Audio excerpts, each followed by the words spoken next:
आज हम बात करते हैं cholinergic drugs and anti cholinesterase anti cholinergic drugs. Number 1, cholinergic drugs. जो ये कोलिनर्जिक ड्रग हैं, इनकी जो एक्शन है सिमिलर टू एसिटाइल कोलिन। जो एक्शन होगी वो सिमिलर होगी टू एसिटाइल कोलिन। ये किससे जाके बाइंड होंगे? Muscarinic and nicotinic receptor. एक बार फिर से समझिएगा, ये जो ड्रग हैं इनकी action similar to acetylcholine. Acetylcholine क्या है? Parasympathomimetic neurotransmitter. और ये किस रिसेप्टर से जाके बाइंड होंगे? Muscarinic and nicotinic receptor. अब हम बात करते हैं इनके क्लासिफिकेशन की। क्लासिफिकेशन में नंबर 1, कोलिन एस्टर, जिसमें acetylcholine, methacholine. Number 2, alkaloid, muscarine, pilocarpine. अब हम बात करते हैं मैकेनिज्म ऑफ एक्शन। तो सबसे पहले जो ड्रग है वो बाइंड होगा रिसेप्टर से। रिसेप्टर इसमें हम पहले ही बता दिए थे, मस्कैरिनिक एंड निकोटिनिक रिसेप्टर। तो जो ड्रग है bind to muscarinic and nicotinic receptor after that so pharmacological response. अब हम फार्माकोलॉजिकल रिस्पॉन्स की बात करते हैं। Number 1, heart. तो ये हार्ट रेट को क्या करेगा? डिक्रीज कर देता है। ये जो ड्रग हैं हार्ट रेट को डिक्रीज करेंगे। और नंबर 2, ब्लड वेसल्स। तो ये जो ब्लड वेसल्स हैं उन्हें डायलेट कर देते हैं, जिसकी वजह से ब्लड प्रेशर डिक्रीज हो जाता है। और नंबर 3, स्मूथ मसल्स। जो स्मूथ मसल्स कॉन्ट्रैक्शन हैं वो इंक्रीज हो जाते हैं, या हम कह सकते हैं पेरिस्टालसिस मूवमेंट जो होते हैं वो इंक्रीज हो जाते हैं इन गैस्ट्रो इंटेस्टाइनल ट्रैक्ट। अब नंबर 4, रेस्पायरेटरी। जो रेस्पायरेटरी सिस्टम में इनका क्या अफेक्ट पड़ता है, हम उनकी बात करते हैं। जो ब्रोंकियल मसल्स होती हैं वो कॉन्स्ट्रैक्ट हो जाती हैं, या फिर ब्रोंको स्पॉज्म हो जाता है। कॉन्स्ट्रैक्ट हो जाएंगी या फिर ब्रोंको स्पाज्म हो जाएगा। अब हम बात करते हैं ग्लैंड्स। जो ग्लैंड्स के जो सिक्रेशन हैं वो इंक्रीज हो जाएंगे, जैसे कि स्वेटिंग, सैलिवेशन, लैक्रिमेशन और गैस्ट्रिक सिक्रेशन। अब हम बात करते हैं आई। इसमें मायोसिस हो जाता है। मायोसिस मतलब जो आँखों की पुतली होती है वो सिकुड़कर छोटी हो जाती है। रिडक्शन ऑफ किसमें? पुतली का रिडक्शन हो जाता है, छोटी हो जाती है सिकुड़कर। अब और रिडक्शन इन इंट्राऑक्यूलर टेंशन।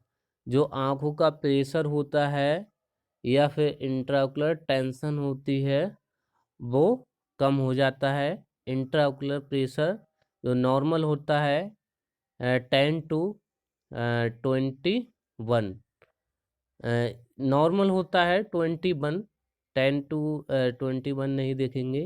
जो नॉर्मल इंट्राऑक्यूलर प्रेशर है 21 होने चाहिए। अगर ये इंक्रीज हो जाता है तो ग्लाइकोमा जैसी कंडीशन आ जाती है।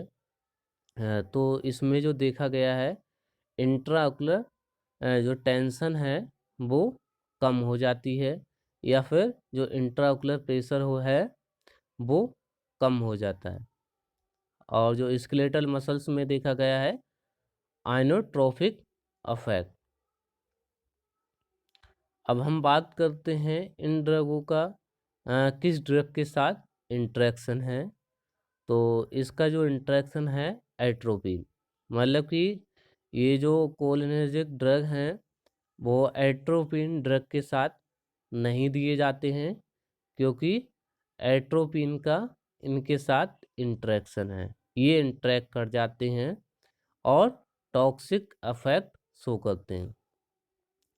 अब हम इनके यूजेस की बात करें तो बहुत रेयरली ये यूज होते हैं।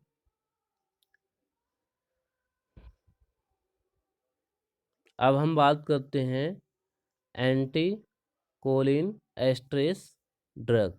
जो एंटी कोलिन एस्ट्रेस ड्रग हैं वो एसिटाइल कोलिन की हाइड्रोलिसिस को नहीं होने देते हैं, मतलब कि इनिबेट करते हैं हाइड्रोलिसिस ऑफ एसिटाइल कोलिन, या फिर इनिबेट करते हैं action of cholinesterase enzyme. तो दो बातें याद रखना है। नंबर 1, इनिबेट करेंगे हाइड्रोलिसिस ऑफ एसिटाइल कोलिन, और नंबर 2, इनिबेट करेंगे action of cholinesterase enzyme. Pharmacological action की बात करें, इनका जो फार्माकोलॉजिकल एक्शन है वो सिमिलर होगा टू कोलिनर्जिक ड्रग। कोलिनर्जिक जो ड्रग हैं उनका जो फार्माकोलॉजिकल एक्शन है वो सेम है, इनका भी सेम रहेगा। मतलब कि जो हम बताए थे pharmacological action, number 1 heart rate को वो क्या कर रहा था, डिक्रीज कर रहा था।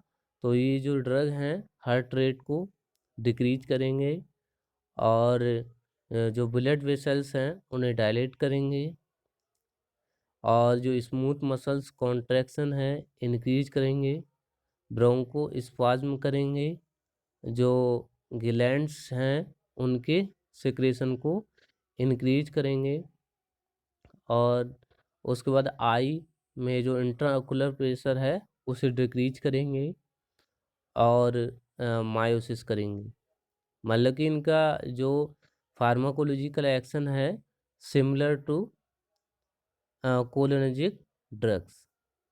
और ये जो कोल एनर्जिक ड्रग हैं ये एसिटाइल कोलिन की हाइड्रोलिसिस को प्रिवेंट करते हैं, जिससे कि जो एसिटाइल कोलिन है अपना 100% रिस्पॉन्स या फिर थेरापेटिक या फिर फार्माकोलॉजिकल एक्शन आ सके।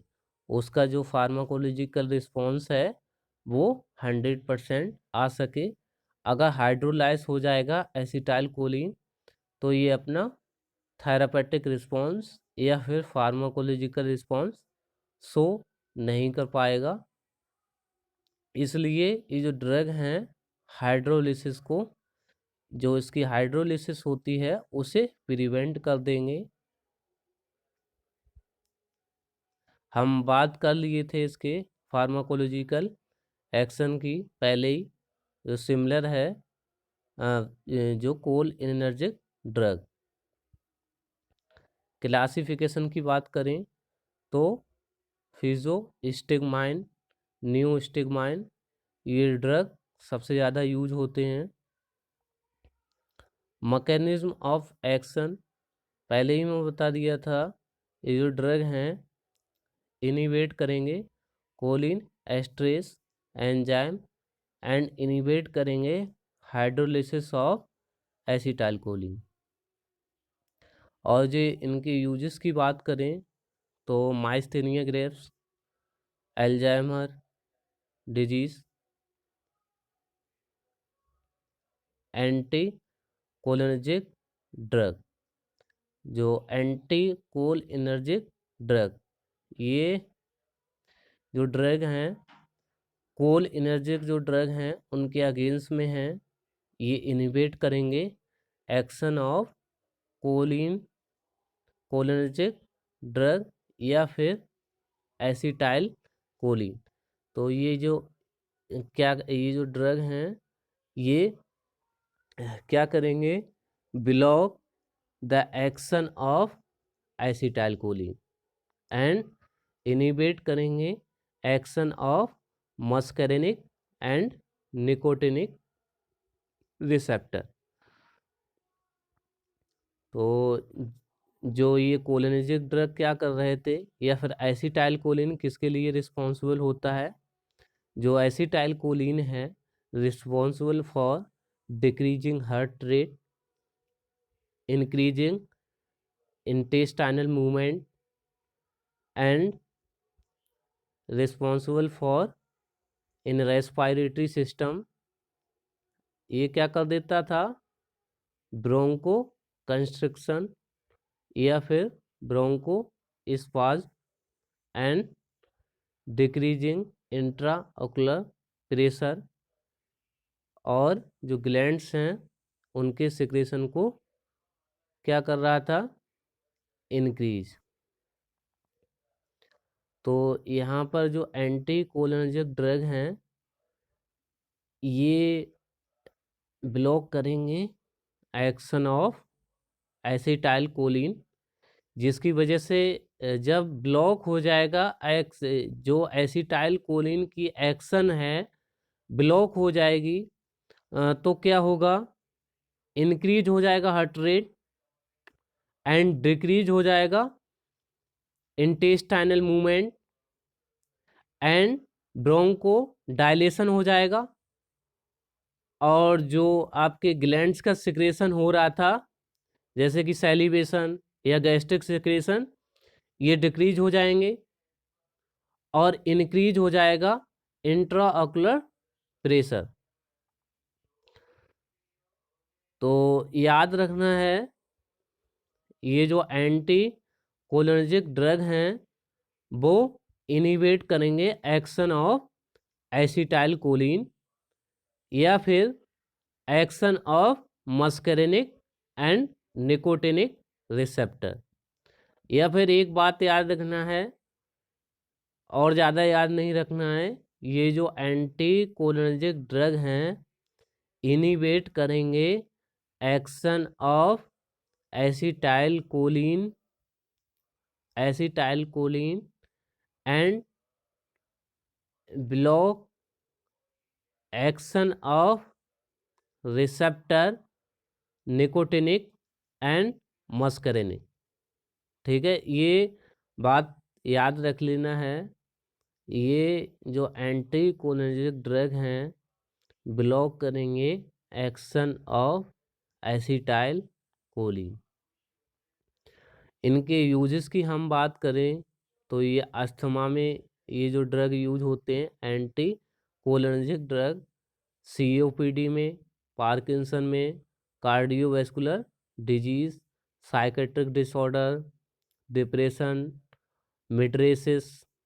जो मिड्रेसिस है ये इसमें क्या होता है, वो कोलिनर्जिक ड्रग हमारे क्या कर रहे थे, मायोसिस कर रहे थे, जो आँखों की पुतली थी वो सिकुड़ के छोटी हो जाती थी। अब इस मिड्रेसिस में ये क्या होती है, पुतली फैल जाएगी। क्लासिफिकेशन की बात करें तो सबसे ज़्यादा एट्रोपिन यूज होता है, एंटी कोलिनर्जिक ड्रग में सबसे ज़्यादा एट्रोपिन यूज होता है। इसका जो मैकेनिज्म ऑफ एक्शन है वो मैं पहले ही बता दिया था, ये ब्लॉक करेंगे एक्शन ऑफ एसिटाइल कोलिन या फिर इनिबिट करेंगे nicotinic and muscarinic receptor action. याद रख लेना जो एसिटाइल कोलिन है न्यूरोट्रांसमीटर है पैरासिम्पैथिक। ठीक है, तो इनका जो मैकेनिज्म ऑफ एक्शन है एक बार फिर से समझ लो। नंबर 1, इनिबिट करेंगे action of acetylcholine. Number 2, inhibit करेंगे action of muscarinic and nicotinic receptor. इनका जो फार्माकोलॉजिकल एक्शन था वो मैंने पहले ही बता दिया था। मतलब कि मैंने पहले बता रखा था आपको, जैसे कि हार्ट रेट, वो आपके कोलिनर्जिक ड्रग क्या कर रहे थे, डिक्रीज कर रहे थे, मगर ये इंक्रीज कर देगा। जैसे कि ट्रैकीकार्डिया, और जो आई है उसमें मिड्रेसिस, वो आँखों की पुतली को क्या कर रहे थे, जो कोलिनर्जिक ड्रग थे आँखों की पुतलियों को सिकुड़कर छोटा कर रहे थे, ये क्या कर देंगे, फैला देंगे आँखों की पुतली को।